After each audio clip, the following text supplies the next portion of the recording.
Hello guys. सो आज मैं बात करने वाली हूँ the kind of jobs you can get after completing your MBBS.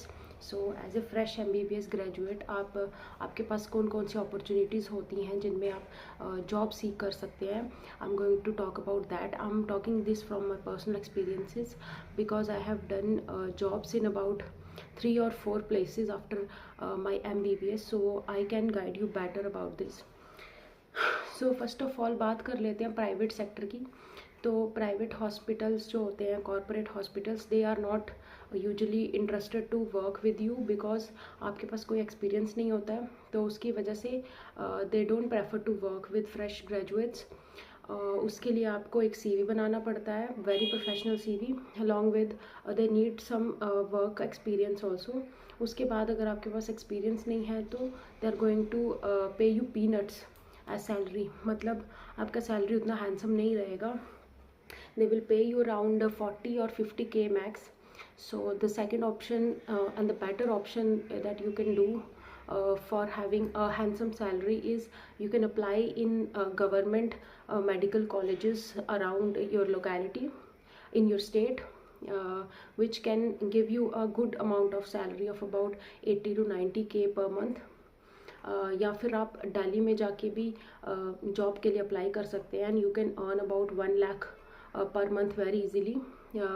But the catch here is the आजकल दिल्ली में जॉब मिलना बहुत मुश्किल हो गई है डॉक्टर्स को। There are thousands of people appearing for a few seats of non PGJR residents. So comparatively पहले से बहुत मुश्किल हो गया है अब जूनियर रेजिडेंट की जॉब लेना दिल्ली में। सो जब मैंने नवंबर 2022 में अपना इंटर्नशिप कंप्लीट किया था, उसके बाद मैं फ़र्स्ट ऑफ ऑल दिल्ली में गई थी अप्लाई करने के लिए।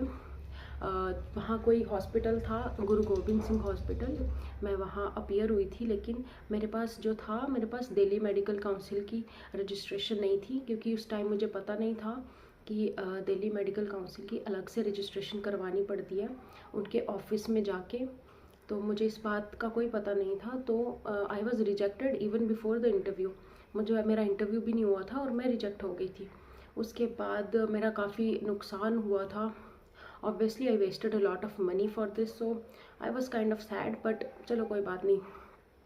उसके बाद में I applied for job in GMC Rajouri. Actually not applied for that job. I appeared for the walk-in interview in GMC Rajouri, जो कि मेरी स्टेट में है, जम्मू कश्मीर में। तो वहाँ काफ़ी कम कैंडिडेट्स थे, क्योंकि वो नीट PG के टाइम पे इंटरव्यू हुआ था। उससे कुछ दिन पहले, आई थिंक 1 महीना पहले वो इंटरव्यू हुआ था। तो nobody was willing to join it anyway. तो मैंने इंटरव्यू दिया वहाँ पे। काफ़ी कम कैंडिडेट्स थे और मेरे पास पूरे डॉक्यूमेंट्स भी थे, फ्रॉम A to Z मेरे पास सब कंप्लीट था। सो दे हैप्पीली एक्सेप्टेड मी और that was the best job of my life guys, because मुझे वर्क एक्सपीरियंस अच्छा मिला। उसके साथ इतना लाइट जॉब था, इतना कोई प्रेशराइजिंग जॉब नहीं था वो कि मेरे से वो 20-20 40-40 घंटे काम करवा रहे हैं, ऐसा बिल्कुल जॉब नहीं था। सबसे पहले मुझे ENT डिपार्टमेंट अलॉट हुआ था, तो it was a very good plan 10 to 4 job and I was good to go. और मुझे सीखने को भी काफ़ी मिल रहा था वहाँ से। Moreover the faculty that I was working along with were too nice to me. बहुत ज़्यादा नाइस लोग थे वहाँ पे, जिनकी वजह से मेरा वहाँ पे सर्वाइवल पॉसिबल हुआ। तो I was drawing a salary of about 80,000 per month from that.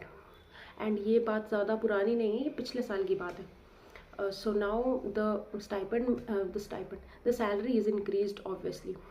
सो अगर आप नॉर्थ इंडिया में जॉब करते हो as a doctor, as a junior resident और वट एवर, आपकी जॉब की जो पे स्लिप है वो ज़्यादा रहती है as compare to the southern part of India. I don't know why that discrepancy is there, and maybe in future जो नॉर्थ इंडिया का सैलरी जो स्लिप है पूरा वो चेंज हो जाए। I have no idea about that. So first my job was very very good, but the thing was कि मेरे को बहुत सारे चैलेंजेस वहाँ पे उठाने पड़े। Obviously there are no free lunches, so मुझे obviously I don't have any means of transport there. I didn't have any family member there, so मुझे मुझे वहाँ पे पूरी तरह से खुद की गृहस्थी बसानी थी एक किस्म से। तो I have to rent a small room there. मुझे लोगों के घर पे ऑब्वियसली रेंट लेके रूम पे रहना पड़ता था। And I use to cook along with it, क्योंकि वहाँ ऐसा कुछ टिफ़िन कल्चर जैसा कुछ नहीं था। तो उसके अलावा I have to bring loads and loads of water, क्योंकि वो हिली टेरेन था, तो वहाँ पे हैंड पम्प्स या फिर टैप वाटर, फ्रेश वाटर जैसा कुछ नहीं था। I have to walk to a certain distance to bring my water. तो ये सब प्रॉब्लम्स मेरे को ऑब्वियसली फेस करनी पड़ी, but overall it was very very good. इतना तो अब सबको करना ही पड़ेगा।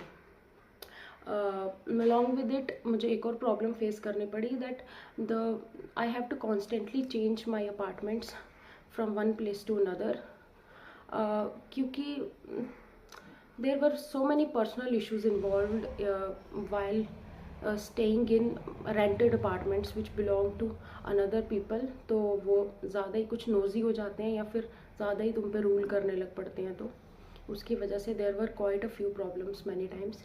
But anyway, my experience working in GMC Rajouri was one of the best experiences for my life। मैंने बहुत कुछ सीखा भी। उसके बाद मेरे को emergency medicine में डाल दिया गया। My department was changed from ENT to emergency medicine casualty, जहाँ पे मैंने बहुत कुछ सीखा। MI मैनेज करना सीखा, RTA मैनेज करना सीखा, पॉइजनिंग मैनेज करना सीखी। I learned so many things along the way, guys। So overall it was a good experience। I left my job in August last year to prepare for NEET PG, which I don't think I should have done, because studying during job was possible, क्योंकि वो job ही कुछ इस तरीके का था कि I was getting ample amount of time. मेरे को बस थोड़े मोटिवेशन की और आई थिंक कोई सब्सक्रिप्शन की ज़रूरत थी।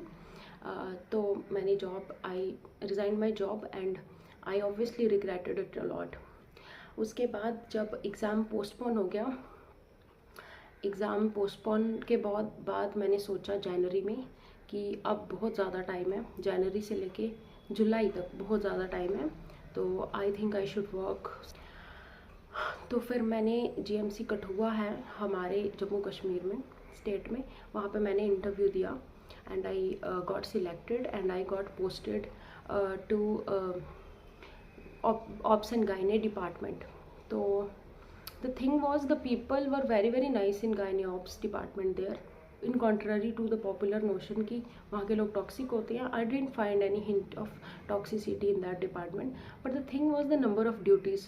आई had 24 hours of 24-hour duties in 1 month, so it was obviously very very bad for my health। And मैं ऑब्वियसली अपनी पढ़ाई पे भी कंसंट्रेट नहीं कर पा रही थी, क्योंकि एक दिन छोड़ के एक दिन के बाद मेरी 24 आवर ड्यूटी आ रही थी। But the good thing was I left that job after 1.5 months, क्योंकि मेरे से नहीं की जा रही थी इतनी tiring job. Then after the exam मैंने एक जगह पे इंटरव्यू दिया which was all about telecommunication, telemedicine. कि मैं इंडीड ऐप पे देख रही थी कोई ऐसी जॉब जहाँ आप वर्क फ्रॉम होम कर सको। तो वर्क फ्रॉम होम का स्क्रॉल करते करते मुझे दिखा कि एक कोई लेट्स टॉक करके एप्लीकेशन है जिस पे आप टेली कंसल्टेशन कर सकते हो। पेशेंट्स की हिस्ट्री वगैरह पूछ के आपको प्रिस्क्रिप्शन बनानी पड़ेगी ऑनलाइन, जिस पे आपके सिग्नेचर और रजिस्ट्रेशन रहेगा। तो that was the thing and they were paying about 15 rupees per prescription। Okay, so they were just paying 15 rupees per consultation for every prescription that you do and every consultation call that you do for the patients।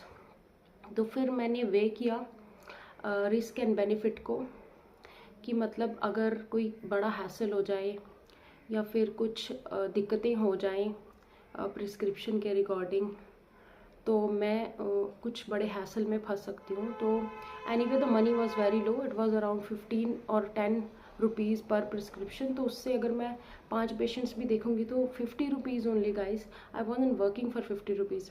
सो इसकी वजह से मैंने जो है उस job का पूरा interview तो अटेंड किया, मैंने पूरा गूगल मीटिंग अटेंड किया, लेकिन मैंने उसके लिए साइन अप नहीं किया। I didn't sign up any contract right guys, क्योंकि मेरे को सेफ नहीं लगा। Moreover for that amount of payment, और मुझे कस्टमर केयर की तरह बात करनी थी उन लोगों से, तो that was not giving me any vibes. अच्छा, तो दैट्स दैट। अब जहाँ फोर्थ जगह पे मैंने जहाँ काम किया है, I work for just 1 day and I didn't have a good experience there. तो ये बात है पिछले साल जनवरी की, before that Delhi thing, okay. तो मैंने एक टेलीग्राम ग्रुप से देखा कि they were hiring some people from Jammu Kashmir for school health programmes, okay, and they were willing to provide me 2000 rupees per day for completing certain amount of task, okay. सो मेरी बात हुई आदमी से फ़ोन पे, जो उनका HR था, उनसे बात हुई। तो उनने मुझे बताया कि आपको ऐसे ऐसे सुबह शार्प 7 बजे स्कूल लगेगा, तो आपको स्कूल में आ जाना है।